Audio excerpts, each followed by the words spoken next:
The top 5 indie games around $20 that you need to play.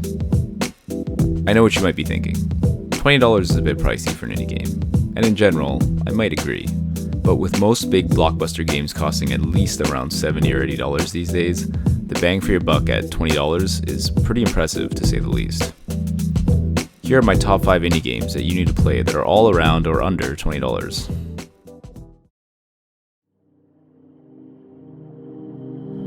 Number 1. Inside. In no particular order, my first pick, and oldest release on the list, is Inside.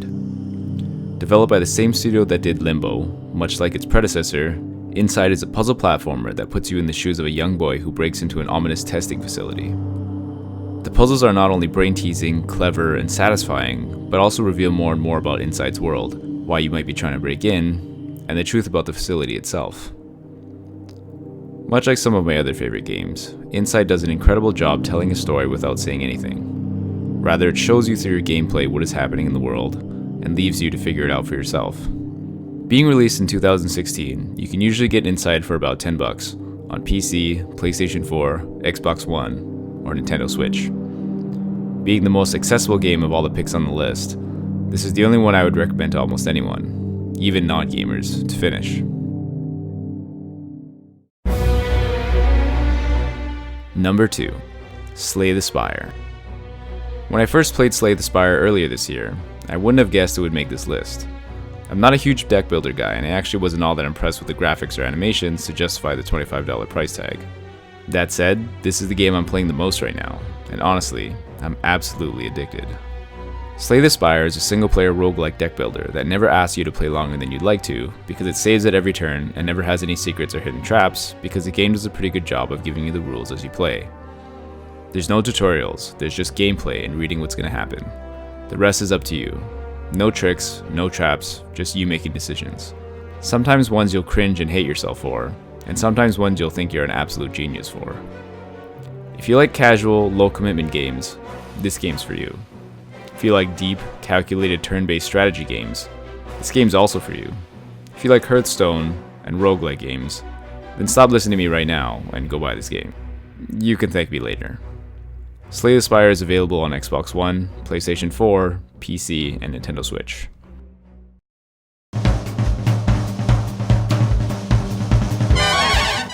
Number 3.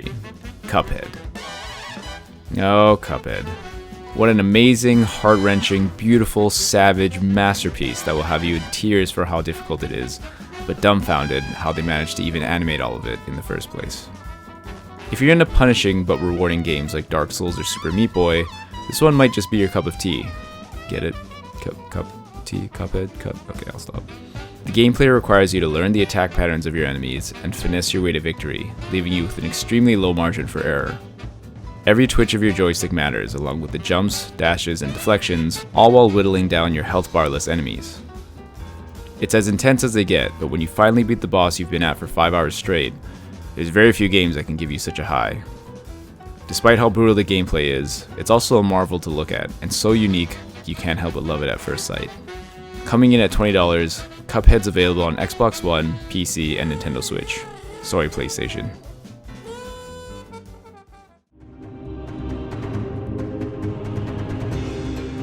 Number 4. Dead Cells. Arguably less frustrating than Cuphead, but just as action-packed, comes Motion Twin's Dead Cells. Best described as a roguelike Metroidvania game, Dead Cells is all about fast-paced, arcade-like hack-and-slash action, with the added fun of unique, randomized equipment upgrades as you progress through each level. Every playthrough you can hold up to 2 weapons and 2 skills. As you progress, you'll have the option of swapping out stronger gear or upgrading the gear you already have.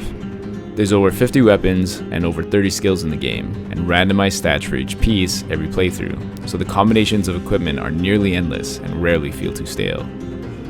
The hack-and-slash combat is blended seamlessly with the Metroidvania-style platforming, making a game that feels smooth and satisfying, as recklessly running into a cluster of enemies, dropping down an automatic turret, rolling under a barrage of their attacks while your turret fires from behind you, freezing them in place with an ice grenade, shooting a piercing arrow through all of them, finishing off the stragglers with 1 critical hit from your broadsword, and leaping onto the next platform to do it all again. Seriously, if that doesn't sound cool to you, I don't know what else to say. Don't be a killjoy.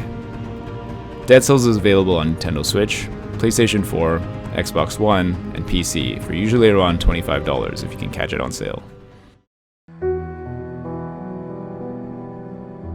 Number 5. Hallow Knight. When you look at Hallow Knight for the first time, it really doesn't look like much. You're a little bug dude running around, jumping and whacking things with your sword, nail. That said, although this list isn't in any particular order, I'd feel guilty not to mention that this is probably my favorite game out of the bunch, and probably the one I spent the most hours in. A Souls-like Metroidvania game, the depth of Hallow Knight's world and its inhabitants can be felt in droves once you get the ball moving after a relatively slow start. The combat is precise and elegant as you gain more and more skills to not only defeat your enemies, but access new parts of the map. Exploration, finding new areas, and not knowing where you're going at times is intentionally a huge component to enjoying the gameplay and literally getting lost in Hallow Knight's world. The art style, lore, and attention to detail is deep and fantastic, with every area feeling distinct and refreshing with its own unique enemies and obstacles. Combine that with the fine-tuned mechanics of the Metroidvania-style gameplay, and you have a near masterpiece at a humble $15. If you can push past the slow start, Hallow Knight has an incredibly gripping world that no serious gamer should miss. Hallow Knight is available on PC, Xbox One, PlayStation 4, and Nintendo Switch. Before we close here, there's a few games that deserve some honorable mentions. Talos Principle is a first-person puzzle game that revels in deep questions of philosophy, existentialism, religion, the nature of reality, and so much more. The puzzles get a little frustrating at the end, but the multiple endings and thought-provoking questions it poses make it one of my favorite games in the genre. Hyper Light Drifter is a 2D action role-playing game that pays homage to 8-bit and 16-bit games and gives very little exposition as to its story. Sometimes leaving a little too much to the player to figure out, the quick and challenging combat along with its atmospheric storytelling makes it a gem of its own. Bastion is another action role-playing game that carries the player through an imaginative world that's falling apart as you, the kid, tries to save it. The combat is incredibly fun, allowing you to swap between weapon combinations and purchase upgrades. Add in an extremely smooth narrator that describes your every move, and you have one unique experience that will grip you from start to finish. And there you have it, my top 5 indie games around $20 with some extras that you should definitely check out. If you like this article, go check out CurtDC.com where I talk more about video games, movies, business, martial arts, and life in general. If you have anything you want me to talk about, please feel free to leave me a comment and send me a message. I'd love to hear from you. Thanks for watching.